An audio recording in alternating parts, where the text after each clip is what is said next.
15 de junio de 1974. En algún punto del centro de la Ciudad de México, un hombre de 43 años exhala por última vez, mientras afuera los motores siguen sonando y la ciudad continúa su marcha indiferente. Los fotógrafos hacen guardia en la entrada y el espectáculo mexicano todavía no comprende del todo que una tragedia acaba de encenderse.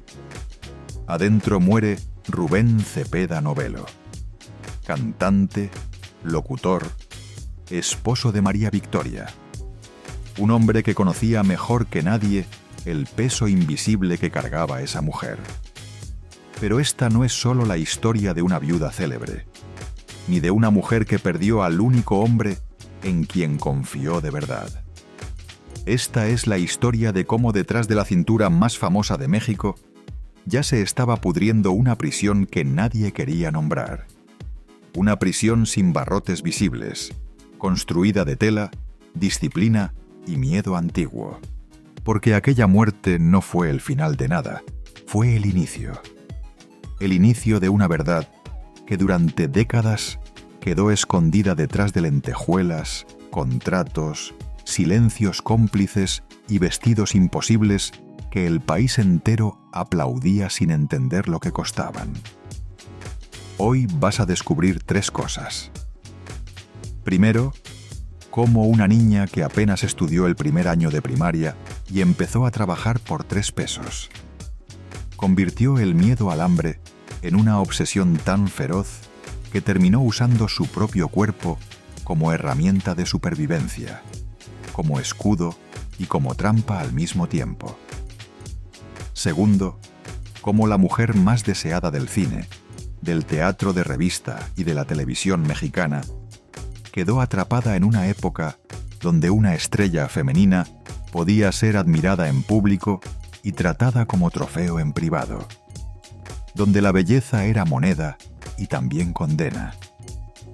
Y tercero, cómo esa vida construida sobre disciplina, deseo y poder terminó dejando una herida que también alcanzó a su familia, a sus hijos y a los últimos años de su vejez, cuando el cuerpo ya no pudo seguir fingiendo que todo estaba bien. México aprendió a recordarla como la sirena del espectáculo. La voz lenta, la figura imposible, la criada más adorada de la pantalla. Pero esa imagen siempre estuvo incompleta, recortada, conveniente. Porque María Victoria no solo levantó una carrera. Si te gusta este contenido, suscríbete para no perderte ninguna historia oculta. Levantó una fortaleza. Una fortaleza hecha de tela apretada, miedo antiguo, trabajo incansable y una inteligencia feroz para sobrevivir en un mundo que quería usarla, poseerla o castigarla, y que muchas veces hizo las 3 cosas al mismo tiempo. Hoy no vamos a contar la leyenda que todos conocen. Vamos a abrir el expediente que casi nadie se atrevió a ordenar completo. ¿Cómo nació el mito? ¿Qué escondían sus vestidos? ¿Qué tipo de hombres la rodearon? ¿Qué perdió cuando creyó haber encontrado refugio? ¿Y por qué al final la mujer que parecía intocable terminó pagando con el cuerpo, con la paz y con el alma el precio de haber sido inolvidable? Pero antes de entender cómo empezó ese infierno, hay que regresar al principio. Cuando María Victoria todavía no era un símbolo, sino una niña perseguida por el hambre. 26 de febrero de 1923, Guadalajara, Jalisco. Mientras México todavía intentaba acomodarse entre las promesas rotas de la posrevolución y las heridas silenciosas de un país que aprendía a sobrevivir con poco, nació una niña a la que nadie habría señalado como futura leyenda. No nació entre candelabros, ni en una casa grande, ni en una familia protegida por el dinero o las influencias. Nació en un hogar donde cada moneda tenía peso de sentencia, donde los centavos se estiraban hasta doler y donde el mañana nunca estaba garantizado, donde el futuro era una palabra que se pronunciaba con desconfianza. La niña se llamaba María Victoria Gutiérrez Cervantes, y antes de convertirse en la mujer más deseada de México, fue solo una niña marcada por el miedo más antiguo de todos: el miedo a no tener qué comer. Un miedo que no anuncia su llegada, que simplemente aparece en la mesa vacía, en el silencio tenso de los adultos, en el estómago que aprende demasiado pronto a apretarse. Su padre, Leo Vigildo Gutiérrez Peña, era sastre de ropa para hombre. Un oficio honrado pero frágil, dependiente de los caprichos del mercado y de la economía de un país que seguía recomponiéndose de sus propias cicatrices. Su madre, Maura Cervantes, sostenía la casa como podían sostenerla miles de mujeres mexicanas de aquel tiempo. Con resignación, con fe, con cansancio, con pequeños milagros domésticos que nadie registraba porque nadie consideraba que merecieran registro. María Victoria fue la menor de varios hermanos, y crecer como la última en una familia golpeada por la necesidad significaba aprender pronto que en este mundo nadie regala nada, que la ternura no alcanza cuando la olla está vacía, y que la infancia puede terminar mucho antes de que una niña entienda siquiera lo que está perdiendo. La infancia no le fue arrebatada con violencia. Se le fue escurriendo entre los dedos, despacio, con la naturalidad cruel de las cosas inevitables.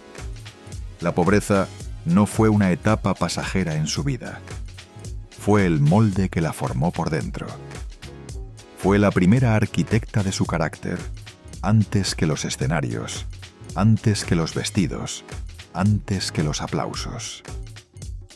La familia iba y venía entre Guadalajara y la Ciudad de México en viajes inestables, arrastrando maletas, fatiga y esperanza sobre trenes viejos, en busca de trabajo, en busca de una oportunidad, en busca de cualquier cosa que evitara el derrumbe completo. Esa vida errante no era aventura, era urgencia disfrazada de movimiento. En medio de esa existencia nómada, María Victoria apenas pudo estudiar. Llegó solamente al primer año de primaria. Después, la escuela dejó de ser una posibilidad y la necesidad ocupó su lugar con la arrogancia de las cosas que no piden permiso.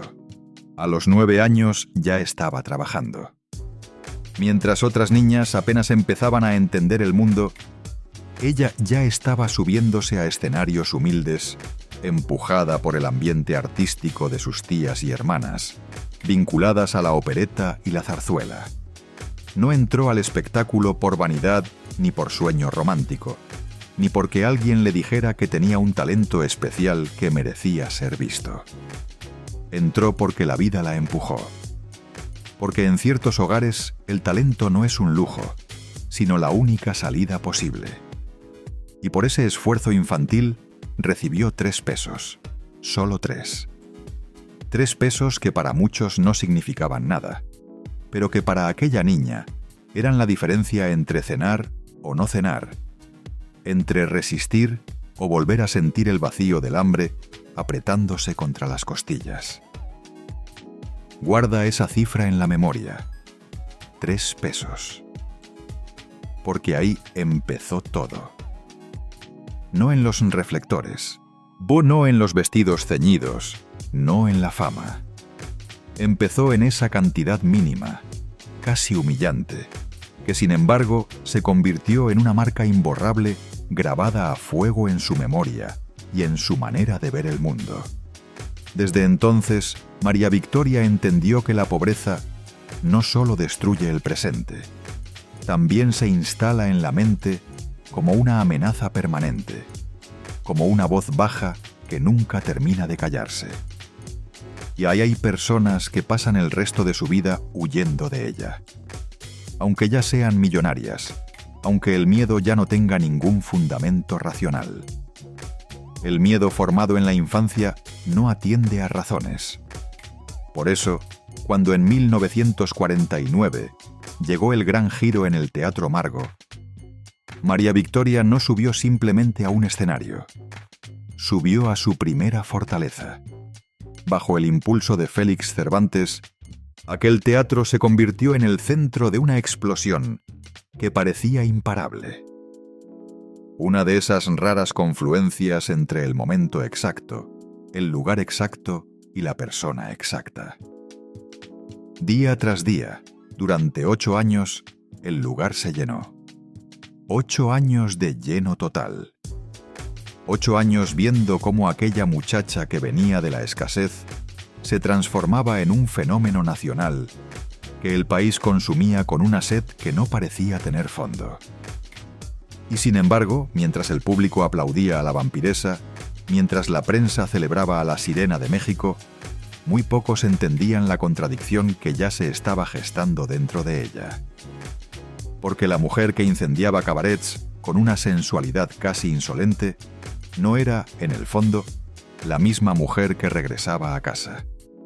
Detrás del mito había una figura tímida, reservada, profundamente religiosa, aferrada a la Virgen de Guadalupe con una devoción que duraría más de medio siglo, que sobreviviría a todos los contratos, a todos los escándalos, a todos los hombres y a todas las épocas. Mientras el país veía provocación, ella veía supervivencia. Mientras el público veía escándalo, ella veía protección. Mientras los hombres la deseaban, ella calculaba cuánto más podía alejarse del hambre. Y fue ahí, justo ahí, en la cima de esa contradicción, donde nació la decisión que terminaría persiguiéndola por el resto de su vida. Porque María Victoria no solo quería ser famosa, quería ser irrepetible. Quería que nadie pudiera copiarla, reemplazarla, borrarla. Y para lograrlo, empezó a moldear su imagen con una disciplina feroz, casi cruel. La misma disciplina con la que había aprendido de niña a sobrevivir, ves ahora aplicada al propio cuerpo como si fuera un territorio que defender. Los vestidos comenzaron a cerrarse más. La cintura comenzó a apretarse más. La tela que la volvía inolvidable empezó, sin que casi nadie lo notara, a convertirse en una prisión. Durante años, México miró la cintura de María Victoria como si fuera un milagro. Una curva imposible, una provocación perfecta, una silueta tan estrecha que parecía dibujada por un país entero obsesionado con el deseo. En marquesinas, periódicos, centros nocturnos y salones llenos de humo y conversaciones susurradas, su cuerpo dejó de ser simplemente un cuerpo y se convirtió en un fenómeno nacional, en una referencia, en una medida imposible con la que las demás mujeres eran comparadas sin que nadie les preguntara si querían serlo. Pero los fenómenos casi siempre esconden un precio. Y en el caso de María Victoria, ese precio no estaba en la superficie. Estaba debajo de la tela, debajo de la sonrisa, debajo de la respiración contenida con la que subía al escenario noche tras noche, función tras función, año tras año. Porque conviene decirlo desde ahora, aquella cintura no era solo una ventaja estética, era una disciplina feroz, era una batalla diaria. Era en muchos sentidos una forma de castigo que ella misma aceptó para no perder el lugar que había conquistado a fuerza de hambre, miedo y trabajo. El público veía el resultado. Nadie veía el mecanismo. Nadie veía lo que costaba entrar en esos vestidos que parecían cocidos sobre la piel, que parecían diseñados no para vestir un cuerpo, sino para redefinirlo, para obligarlo a ser otra cosa. Nadie veía el esfuerzo brutal de un cuerpo obligado a caber en una imagen que ya no admitía error, descanso ni debilidad. Un cuerpo que noche tras noche recibía la misma instrucción silenciosa: no falles, no cedas, no desaparezcas. Y entonces llegaron los rumores. En una época en la que la imaginación popular corría más rápido que cualquier expediente médico, se decía de todo: que se había quitado costillas, que había recurrido a procedimientos secretos realizados en clínicas que no existían en ningún directorio oficial, que ninguna mujer podía tener ese cuerpo sin haber hecho antes un pacto con el dolor. El rumor más repetido, el más morboso, era siempre el mismo: que se había mandado cortar las costillas flotantes para conseguir aquella cintura irreal, aquella figura que desafiaba lo que la anatomía parecía dispuesta a permitir. Nadie lo probó nunca de forma definitiva. Pero lo importante no era si la historia era verdad o no. Lo importante era lo que el país estaba dispuesto a creer para explicar una belleza que le parecía demasiado perfecta para ser natural. Como si la naturaleza no pudiera producir algo así sin ayuda. Como si el prodigio necesitara una explicación oscura para ser aceptado. María Victoria, por supuesto, lo negaba todo. Y no solo lo negaba, lo enfrentaba. Hay una escena que sobrevivió como leyenda del espectáculo mexicano. Una de esas historias que se repiten porque dicen más sobre una persona que cualquier entrevista cuidadosamente preparada.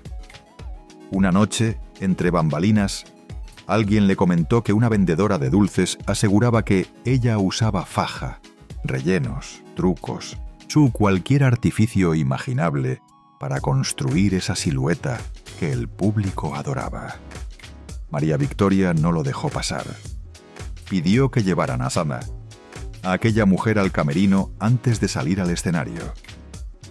Cuando la tuvo enfrente, le pidió que bajara el cierre del vestido y luego que lo subiera otra vez, sin almohadillas, sin corsé visible, sin trampa aparente. Aquello fue una humillación para la acusadora, sí. Pero también una confesión involuntaria, porque si debajo del vestido no había engaño, entonces era el cuerpo el que estaba soportando toda la violencia. Y ahí es donde la historia deja de ser frívola y se vuelve oscura. Porque una cosa es usar ropa entallada.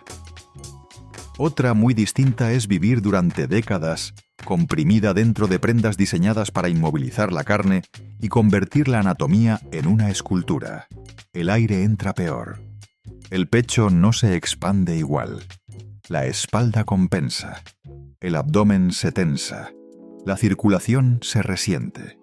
El cuerpo entero empieza a negociar con la incomodidad hasta que la incomodidad deja de parecer una excepción y se vuelve rutina. Hasta que el dolor deja de tener nombre porque ya no hay contraste que lo defina. Y lo que el público aplaude como elegancia, el organismo lo registra como agresión. Piensa en eso por un momento. Miles de noches, décadas enteras, teatros llenos, estudios de cine, cabarets, entrevistas, fotografías, fiestas privadas a las que no siempre se va por gusto. Y en cada uno de esos espacios, la misma obligación silenciosa. Entrar en el vestido, sostener la figura, sonreír sin mostrar el dolor. Porque la tela que la hizo inolvidable no era solo vestuario, era un contrato. Mientras esa cintura existiera, María Victoria seguiría siendo María Victoria. Mientras esa silueta resistiera, el mito seguiría vivo. El problema es que los mitos no sienten dolor. Los cuerpos sí. Pero el infierno no terminaba cuando ella se quitaba el vestido. De hecho, muchas veces apenas comenzaba, porque la sensualidad que la convirtió en reina también la convirtió en blanco. México quería mujeres radiantes en la pantalla, pero dóciles en la vida real. Quería estrellas capaces de despertar deseo, pero se escandalizaba cuando ese deseo se volvía demasiado visible, demasiado propio, demasiado de ellas. Los empresarios le pedían más fuego, más ceñido, más provocación. Los guardianes de la moral la señalaban como si fuera una amenaza. La deseaban y la despreciaban al mismo tiempo, con la incoherencia característica de las sociedades que no saben qué hacer con las mujeres que admiran. Ese fue el verdadero castigo. No solo tuvo que lastimar su cuerpo para sostener el personaje, también tuvo que pagar por él ante una sociedad que la consumía con una mano y la condenaba con la otra. María Victoria no fue solo una estrella. Fue una mujer obligada a sobrevivir entre dos máquinas de destrucción. Una industria que explotaba su imagen y una moral pública que la castigaba por esa misma imagen. Y mientras todo eso ocurría, algo se iba endureciendo dentro de ella. No solo la disciplina, también la desconfianza. La certeza creciente de que su cuerpo ya no le pertenecía del todo, de que había sido entregado en partes iguales a la industria, al público, al mito y a todos los que necesitaban que ella siguiera siendo exactamente lo que siempre había sido. Y cuando una mujer descubre que su imagen vale más que su paz, empieza a vivir en estado de guerra. En el México que vio nacer el imperio de María Victoria, la belleza no era solo un privilegio, era también una condena, sobre todo si esa belleza pertenecía a una mujer pobre, que había aprendido demasiado pronto cómo funcionaba el hambre, el deseo y la ambición. Una mujer que no venía de las familias correctas, que no tenía padrinos políticos, que había llegado desde abajo con las manos vacías y el cuerpo como único capital. Entre los años 50 y los 70, mientras el país vendía al mundo la postal brillante de su cine, sus cabarets y sus estrellas, por debajo de esa superficie se movía otra maquinaria. Una donde el poder político, la policía, los empresarios, los periodistas obedientes y los hombres acostumbrados a mandar confundían admiración con posesión, donde el éxito de una mujer era interpretado como una invitación que nadie había emitido. Hay que entender el clima de la época. México vivía bajo la sombra larga del PRI, un sistema que no solo controlaba la política, sino también las lealtades, los silencios, los favores y los castigos. Un sistema donde todo tenía precio y donde el precio siempre lo fijaban los mismos. En ese país, los escenarios no estaban del todo separados de los despachos. Los teatros no estaban del todo lejos de los banquetes privados.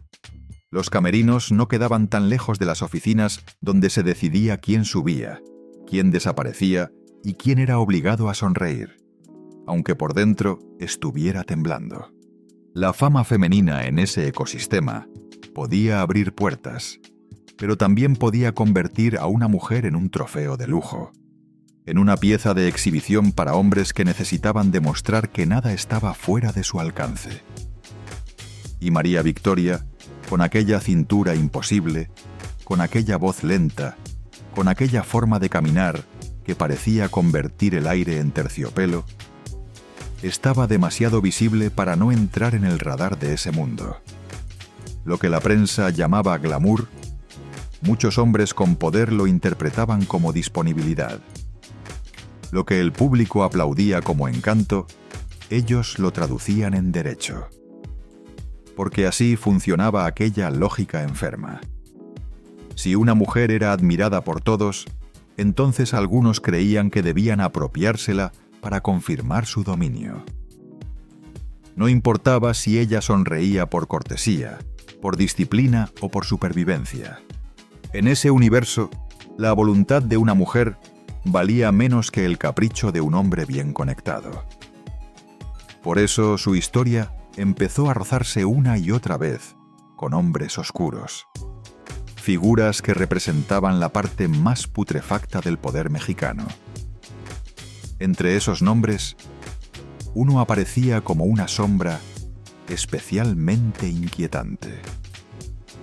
Arturo Durazo Moreno, el mismo hombre que años más tarde sería señalado como símbolo del exceso, la corrupción y la violencia de un sistema policial podrido hasta la médula.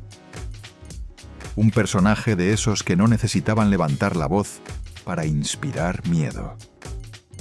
Bastaba el peso de su nombre, la red de favores que lo rodeaba, la certeza de que una negativa mal calculada podía costar una carrera, una familia o algo todavía peor.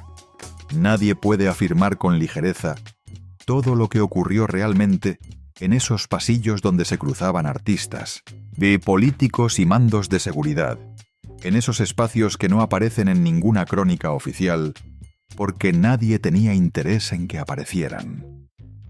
Pero lo que sí sobrevive, entre testimonios, recuerdos de periodistas del espectáculo y murmullos de la época, es una sensación constante, casi física. María Victoria no se movía en un jardín. Se movía en un campo minado. Cada invitación privada podía esconder una amenaza.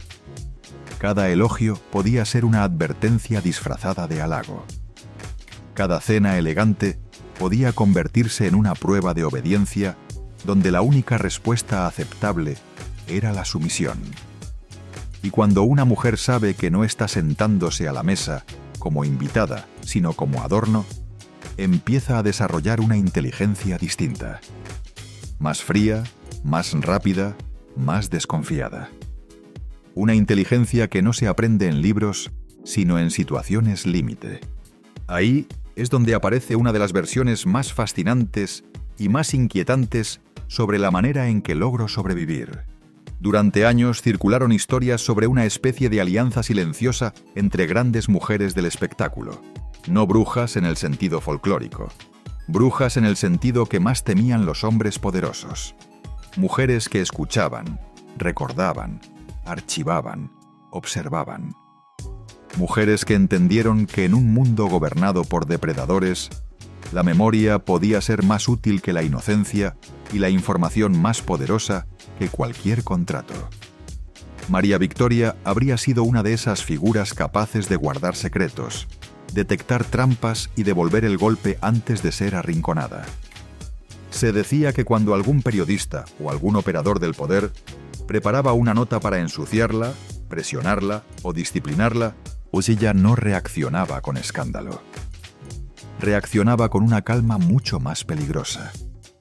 Llamaba, advertía, recordaba detalles que el otro preferiría ver enterrados bajo capas de tiempo y conveniencia. Y de pronto, el artículo desaparecía. El ataque se desinflaba. El silencio volvía a cubrirlo todo como si nada hubiera ocurrido. Tal vez por eso, tantos la admiraban y tantos otros le tenían miedo. Porque detrás de la diva no solo había una mujer hermosa. Había una sobreviviente que había entendido que la ingenuidad no sirve cuando te rodean lobos. Pero ninguna fortaleza sale gratis. Vivir así, calculando cada palabra, cada cercanía, cada sonrisa, cada riesgo y cada silencio, termina por desgastar el alma de una manera que no se ve desde fuera, pero que se siente en cada rincón de la vida privada. La mujer que en el escenario parecía segura, casi inalcanzable, fuera de él debía medir distancias con una precisión agotadora. Su cuerpo ya era una prisión de tela. Ahora también su fama se estaba convirtiendo en una muralla. Y las murallas protegen, sí, pero también aíslan, también impiden que entre la luz. María Victoria podía defenderse del poder. Lo que no podía era descansar de él. Por eso, cuando encontró un hombre en quien creyó ver refugio, no se aferró solo a un romance. se aferró a la posibilidad de dejar de pelear, al menos por un momento. Y precisamente allí, en esa ilusión de paz tan trabajosamente construida, la vida estaba preparando el golpe más cruel de todos. Durante años, María Victoria aprendió a caminar como si nada pudiera herirla. Aprendió a sonreír mientras la tela le apretaba el pecho, a cantar mientras los hombres la miraban como si fuera un premio que nadie había ganado, pero todos creían merecer, a moverse entre empresarios, periodistas y políticos sin dejar ver el cansancio que se le iba acumulando en el alma, capa sobre capa, función tras función, año tras año. Pero incluso las mujeres más blindadas terminan buscando un sitio donde bajar la guardia. Y para ella, ese sitio tuvo un nombre: Rubén Cepeda Novelo. Rubén no era un desconocido que apareció atraído por el mito. Era un hombre del medio, alguien que entendía el peso de la fama, el ruido de los aplausos y la soledad particular que a veces espera detrás del telón cuando las luces se apagan y todos se van. Cantante, locutor, figura conocida de la radio y del espectáculo en las décadas de los 60 y 70. Un hombre que sabía distinguir entre el personaje y la persona, entre la vampiresa de los escenarios y la mujer que había debajo. Fue el único que logró atravesar el muro de disciplina que María Victoria había levantado desde la infancia. Porque ella no había construido solo una carrera. Había construido defensas. Capas y capas de distancia calculada, de sonrisas que no comprometían, de conversaciones que nunca llegaban demasiado lejos. Y sin embargo, con él esas defensas se abrieron por primera vez de verdad, con la lentitud cautelosa de alguien que no termina de creer que el territorio es seguro. Junto a Bui, Rubén, la mujer que el país entero veía como una tentación, empezó a parecerse más a la muchacha que nunca había dejado de tener miedo. En ese matrimonio no encontró una historia perfecta, pero sí algo que para ella se parecía mucho a la paz.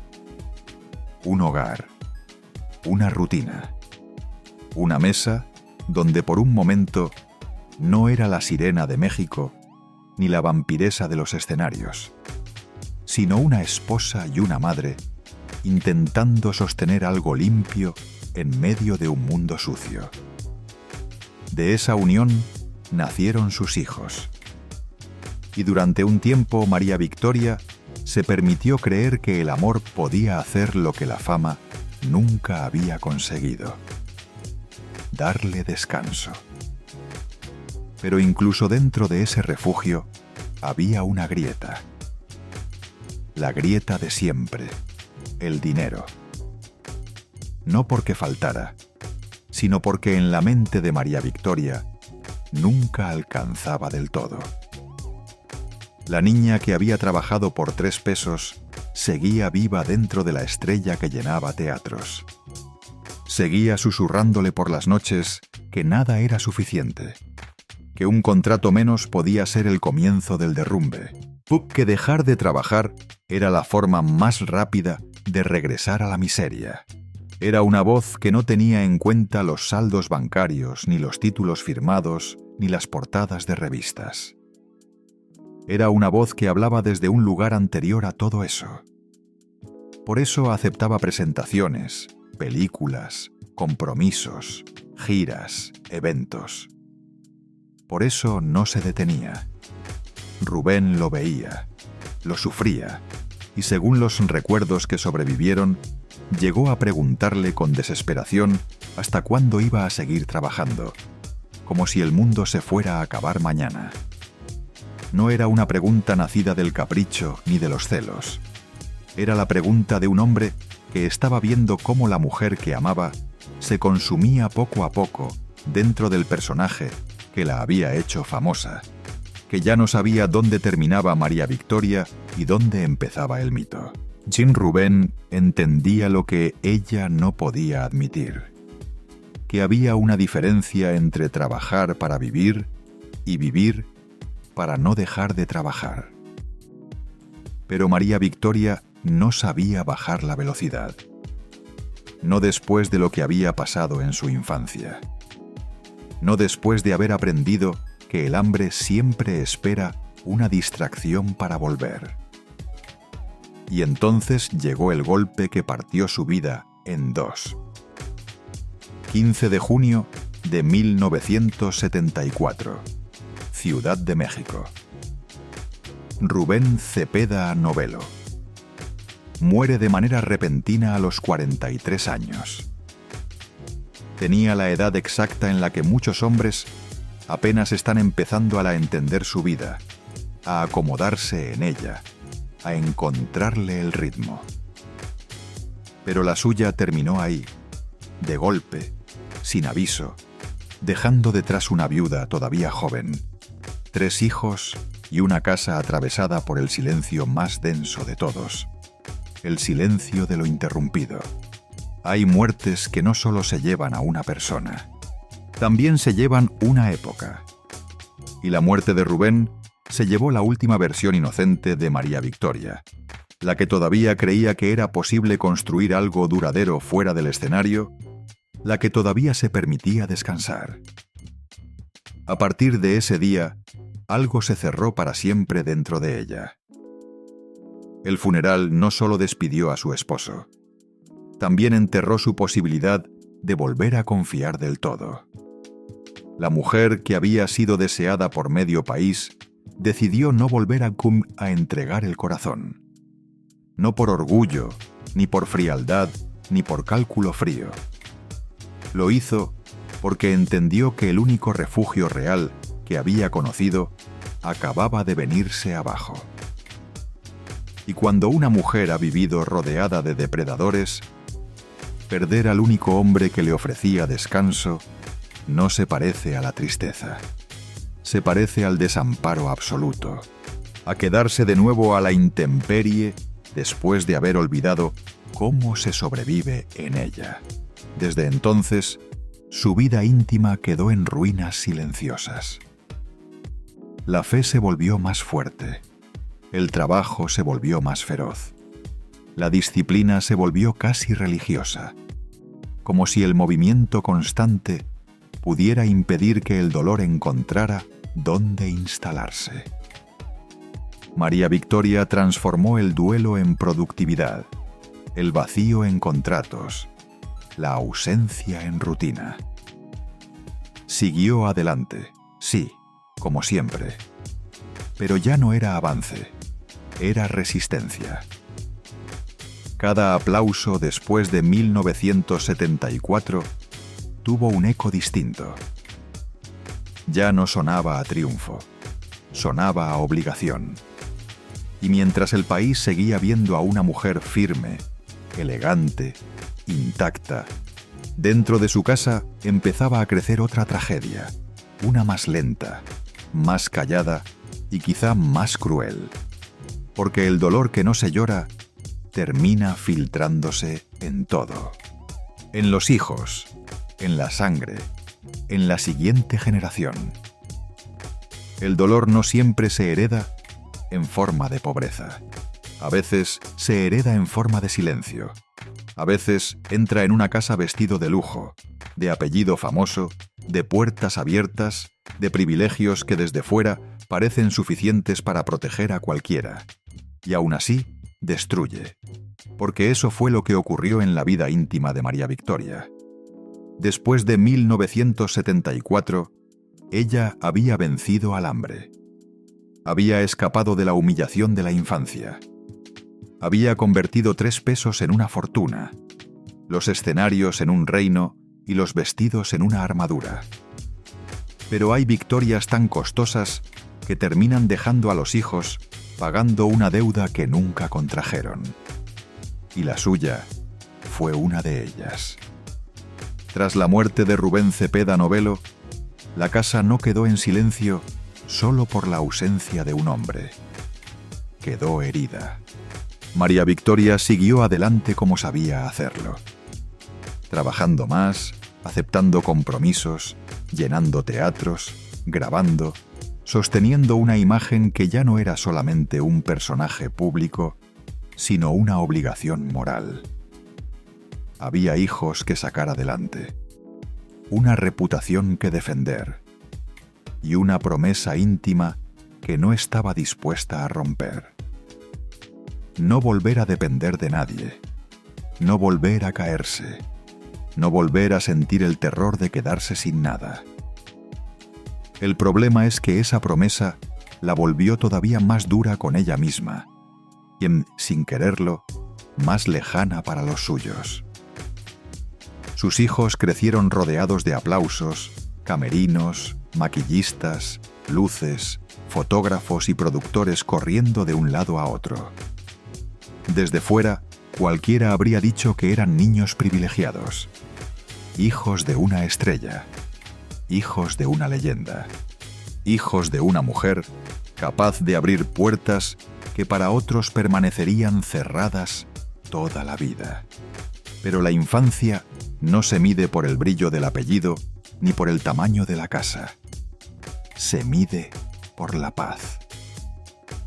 Y en aquella familia, la paz empezó a escasear demasiado pronto. Mientras María Victoria seguía luchando con la única herramienta que conocía, el trabajo, sus hijos fueron creciendo entre fragmentos. Un poco de hogar, un poco de foro, un poco de teatro, un poco de madre. Mucho ruido alrededor y demasiado poco tiempo real al centro. Ella les dio comodidad, seguridad material y un apellido respetado. Pero no siempre pudo darles lo que los niños piden en silencio cuando nadie los ve. Presencia, rutina, la certeza íntima de saber que mamá está realmente ahí, y no pensando en el siguiente contrato, en el siguiente vestido, en el siguiente golpe que la vida podría darle si se descuida. Y fue entonces cuando el vacío cambió de forma. Porque María Victoria había cargado con el vacío de la pobreza. Sus hijos, en cambio, tuvieron que cargar con otro más difícil de explicar. El vacío de crecer bajo una figura inmensa. El vacío de intentar existir al lado de una mujer que ya no pertenecía del todo a su casa, sino al imaginario de un país entero. Ser hijo de una leyenda puede parecer una bendición desde afuera. Desde adentro, muchas veces, se parece a una desaparición lenta. Todo el mundo sabe quién es tu madre.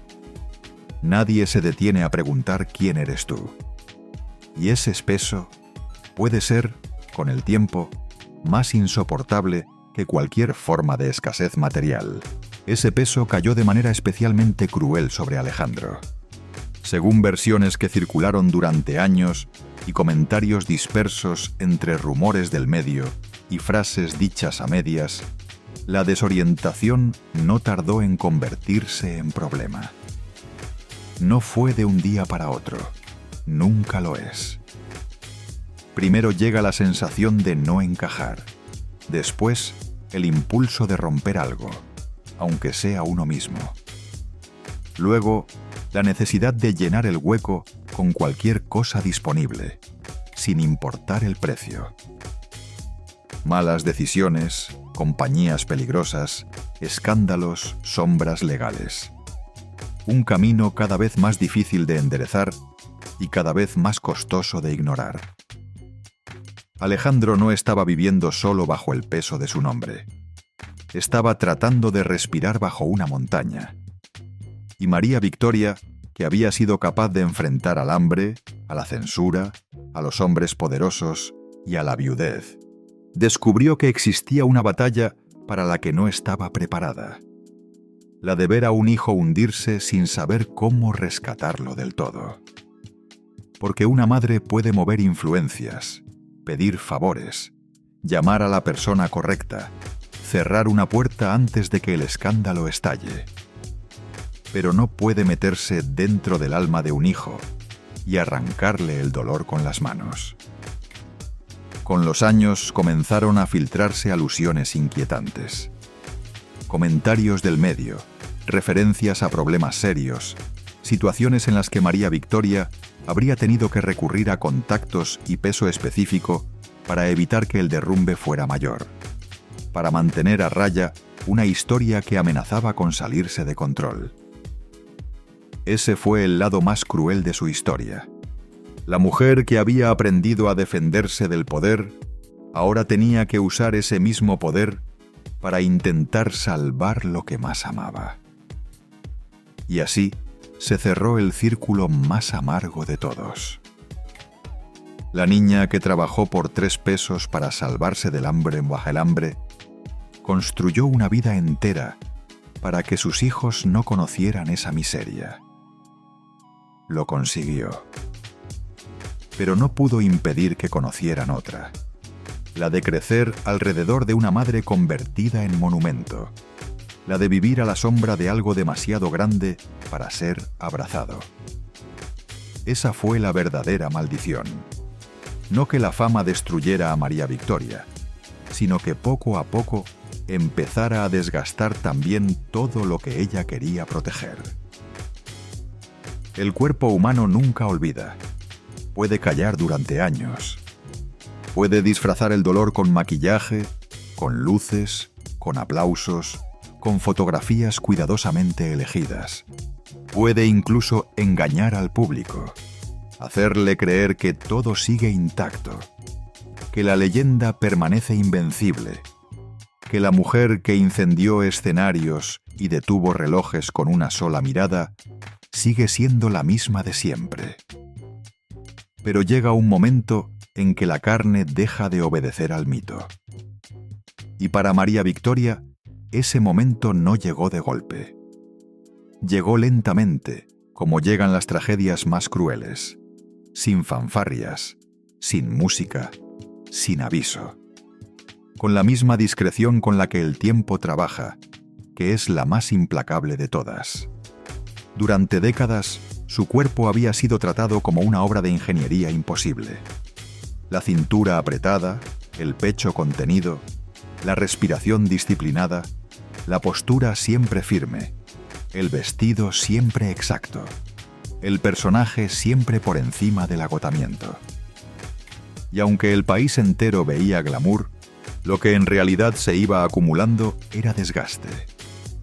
Años de tensión física, años de presión, años de vivir dentro de una silueta que ya no admitía debilidad ni descanso, ni la pequeña traición cotidiana de ser simplemente humana.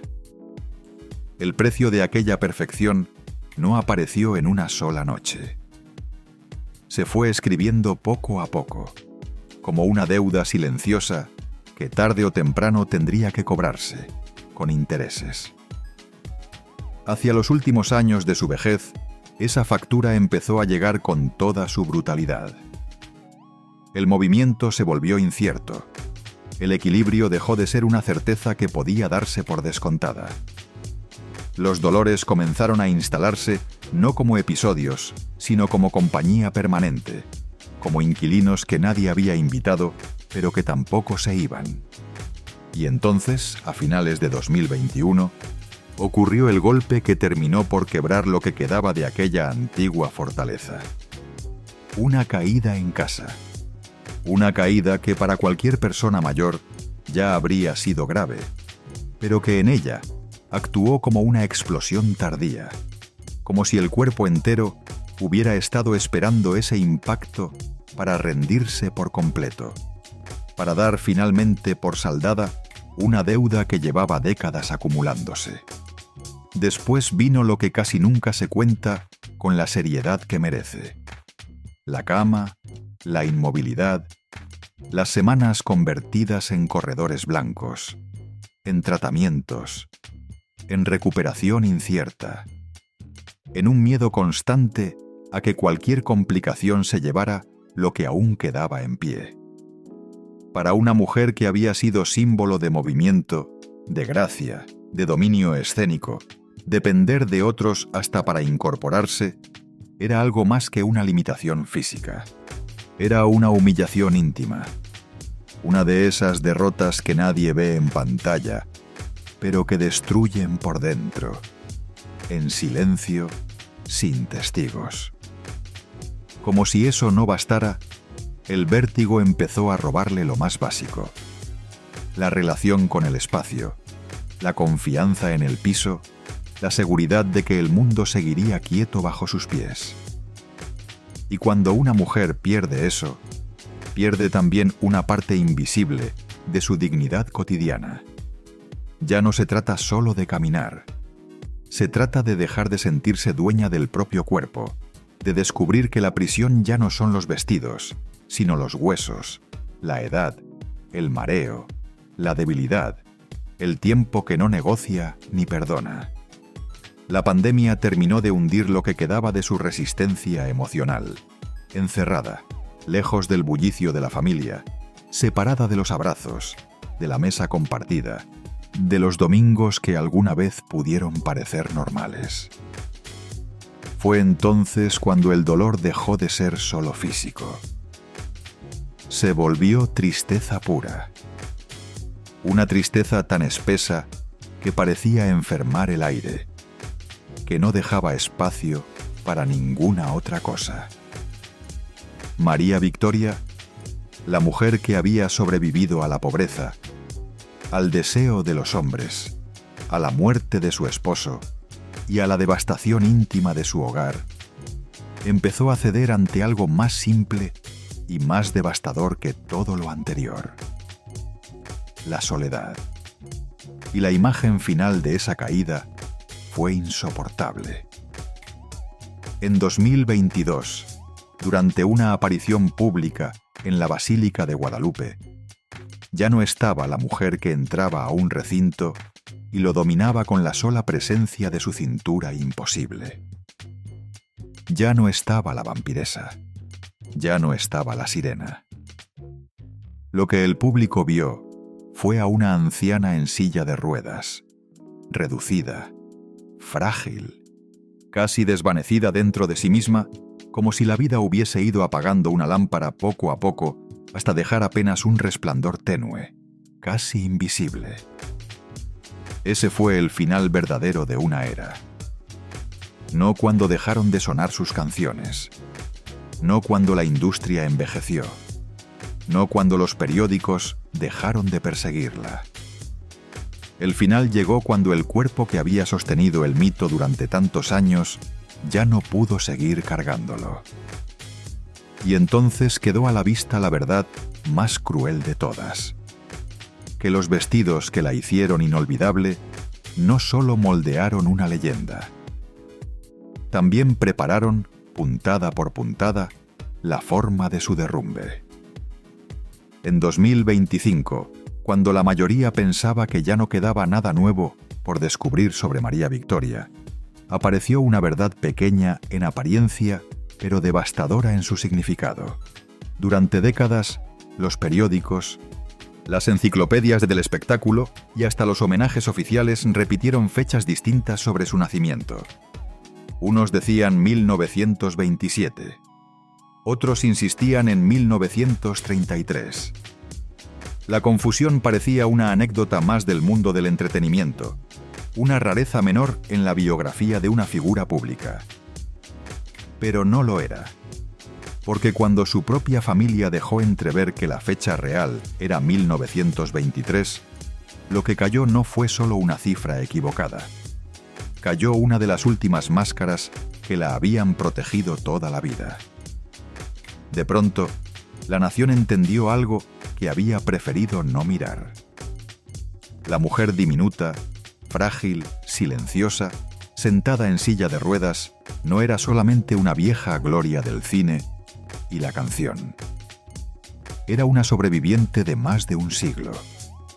Una mujer que había cruzado guerras, cambios de régimen, edades de oro, imperios televisivos, caídas íntimas, viudez, escándalos, dolores físicos, decepciones familiares y humillaciones que casi nadie quiso nombrar en voz alta. Había vivido lo suficiente para ver desaparecer a muchos de los hombres que la desearon, a varios de los poderes que la rodearon y a casi toda la época que la convirtió en mito. Y cuando ese contexto se vuelve visible, todo adquiere otra dimensión. Ya no estamos hablando solo de una estrella. Estamos hablando de una mujer que pasó más de 100 años sosteniéndose a sí misma como pudo. 48 películas, más de 100 discos, 8 años de teatros llenos desde 1949, más de medio siglo de viudez después del 15 de junio de 1974. Miles de noches respirando dentro de vestidos que parecían diseñados para inmortalizarla y que con el tiempo terminaron pareciendo una condena. Décadas enteras protegiéndose de un país que la adoraba y la juzgaba al mismo tiempo. Décadas enteras tratando de ganar dinero suficiente para no volver nunca a aquella infancia donde 3 pesos podían decidir si había cena o no. Ese fue el verdadero centro de su tragedia. María Victoria no mintió sobre la edad solo por vanidad. Mintió, o permitió que mintieran, porque entendía mejor que nadie la crueldad del espectáculo con las mujeres que envejecen. Una actriz joven puede vender deseo. Una diva madura debe pelear para seguir siendo útil. Y una anciana en ese mundo corre el riesgo de volverse invisible, de ser archivada, de ser recordada en pasado como si todavía estuviera viva. Quitarle años a su biografía no fue solamente un gesto de orgullo. Fue otra forma de defensa. Otra puntada más en el mismo vestido con el que había intentado protegerse toda la vida. Pero hay algo todavía más cruel. Todo aquello por lo que luchó no pudo comprar lo único que de verdad necesitaba. El dinero no le devolvió a Rubén. La fama no le salvó el cuerpo. La belleza no le dio paz. El poder no le garantizó una casa sin heridas. Y el trabajo, ese Dios al que le entregó la infancia, la juventud y el duelo, tampoco logró impedir que la soledad le cayera encima en los últimos años como una lluvia fría y lenta que no tiene prisa porque sabe que llegará de todas formas. Sin embargo, hay una victoria que nadie le pudo arrebatar. Siguió viva más que sus críticos, más que sus censores, más que muchos de los hombres que alguna vez creyeron poder usarla, exhibirla o domesticarla. Vivió lo suficiente para convertir su mera existencia en una forma de resistencia, para que el simple hecho de seguir ahí se volviera un argumento imposible de refutar. Y quizá esa fue su única redención posible. No la del cuento de hadas, no la de una felicidad tardía rodeada de nietos y aplausos finales, sino la redención dura, silenciosa, casi feroz, de quien soporta más de lo que parecía humanamente soportable, y aún así no desaparece. Aún así, sigue ocupando espacio en el mundo. Al final, María Victoria no fue solo la criada más amada, ni la sirena de México, ni la mujer de la cintura imposible. Fue el retrato más brutal de una verdad que el espectáculo siempre intenta esconder. Que a veces el vestido más hermoso también puede ser una celda. Que hay mujeres que brillan tanto por fuera, solo porque llevan décadas incendiándose por dentro.